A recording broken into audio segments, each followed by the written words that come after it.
दुर्ली, वो फिलहाल तो हमारे पास मांगने जैसा कुछ भी नहीं है। मुझे मांगना है।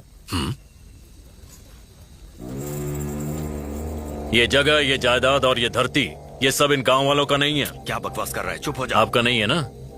मेरा है, और मुझे ये सब वापस चाहिए। ಬಹಳ ಒಳ್ಳೆ ಪ್ರಾರ್ಥನೆ ಗೊತ್ತಿನಾರೆ. ನಿಮ್ಮ ಜಾಗ ನಾನು ಹಿಂದಿರಿಸಿಕೊಡ್ತೇನೆ. ಊರಿನವರ ಜಾಗವನ್ನು ನಾನು ನಿಮ್ಗೆ ಹಿಂದಿರಿಸಿಕೊಡ್ತೇನೆ. ಆದ್ರೆ ನಾನಿಲ್ಲಿವರೆಗೆ ನಿಮಗೆ ಕೊಟ್ಟಂತ ನೆಮ್ಮದಿಯನ್ನು ನೀವು ಹಿಂತಿರಿಸಿ ಕೊಡಬಹುದಾ ಗೊತ್ತಿನಾರೆ? अच्छा, तो तुम मेरे लिए ये नहीं कर सकते।